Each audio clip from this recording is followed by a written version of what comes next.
Hello wrestling fans, the Wrestling Wizard here and welcome to another video. Now of course today's video is a good old fashioned predictions video for the up and coming Backlash, held of course in Puerto Rico. Now I feel like this event is going a little bit under the radar. There's some great matchups on the card and I think it's shaping up to be a bit of a banger.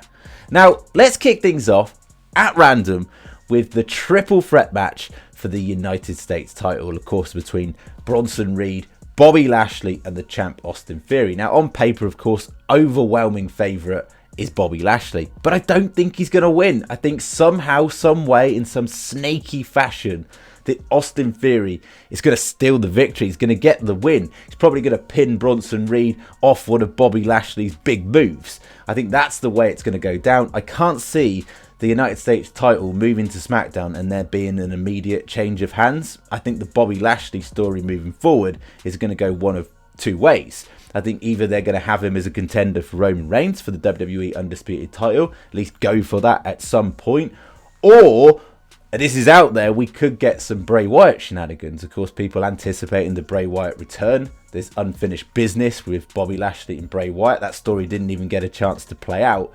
So maybe it's absolutely out there, but potentially Bray Wyatt returns and costs Bobby Lashley. Now, I think they're probably going to hold off on that and save that for Night of Champions or a Raw or SmackDown, depending on where he goes.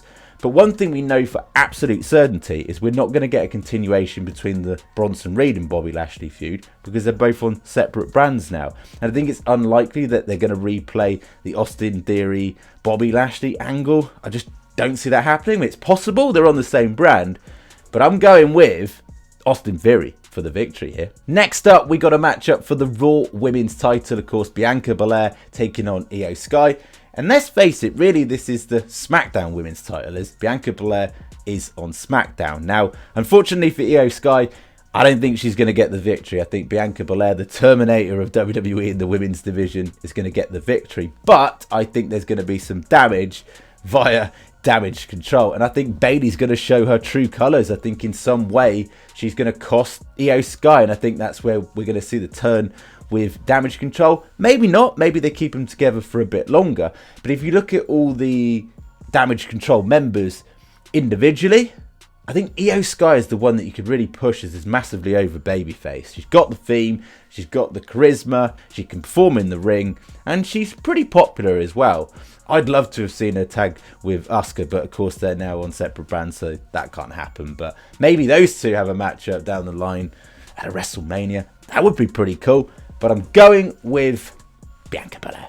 Next up, we got a matchup which I feel is very random between Seth freaking Rollins and Omos. And quite plain and simply, I'm going with Seth freaking Rollins to get the victory. There's going to be an OMG moment, probably Seth Rollins curb stomping Omos from the top rope or something crazy like that.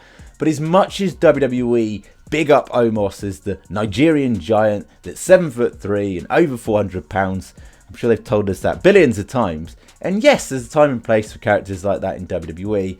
But in terms of credibility against somebody like Seth Rollins, no chance. Seth Rollins is next in line for the WWE World Heavyweight title, or one of the main contenders. They're not going to have him lose to Omos. Just not in a million years. And if they do, shame on you, Triple H.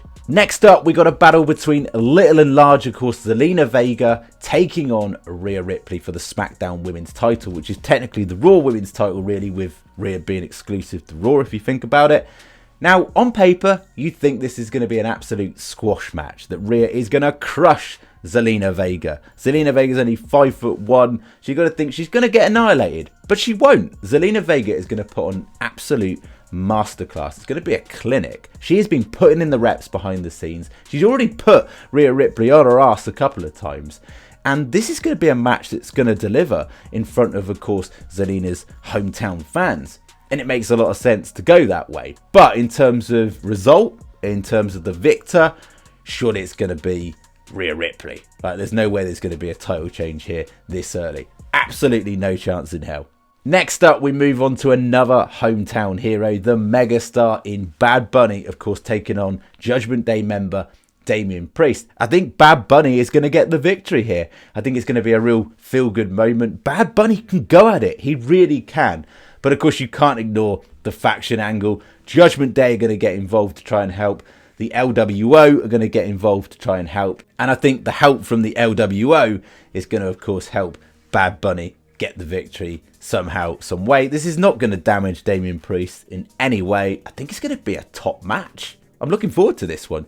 Next up, we got a 6-man tag team match where the Bloodline are going to take on Kevin Owens, Sami Zayn and Matt Riddle. Now, I think many fans think it's going to be as simple as the Bloodline lose and then Solo Sikoa turns on Jimmy and Jay.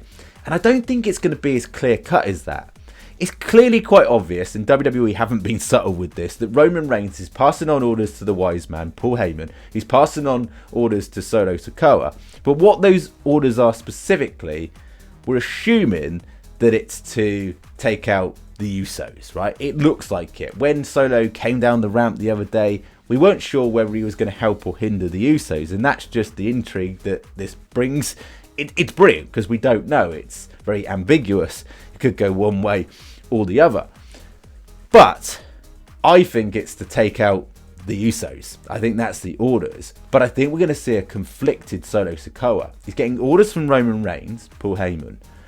But what he personally feels is the right thing to do is probably stay loyal to his brothers. And if the Bloodline, and I think they will get the victory, I think Solo's going to be sent to do one thing, but actually do another. And actually side with his brothers for the time being, because he's still a little bit torn. And I like this because this brings more layers, more depth to the Solo Sikoa character. Don't just have him go out there and destroy the Usos. It's too predictable. If there's a turn coming from somewhere, somehow, some way, I want it to be a mega shot, like an OMG moment, like I didn't see that coming a million miles away.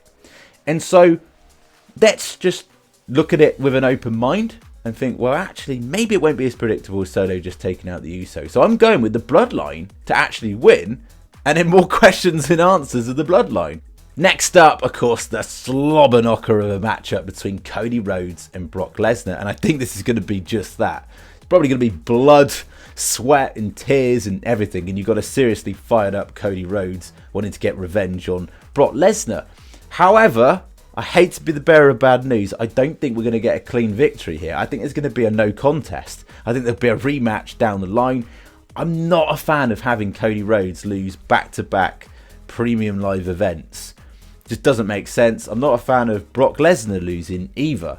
So, as much as I hate to say this, I don't actually think there's going to be a winner in this. Someone's going to get disqualified, or it's going to be a no contest. I'm going for a no contest. Thank you so much for watching the video. As always, it would be very much appreciated if you could like the video, share the video, and even better, subscribe if you're new. And more importantly, get down in the comment section, share your thoughts and opinions, all your predictions for this year's Backlash, and I shall catch you in the next one.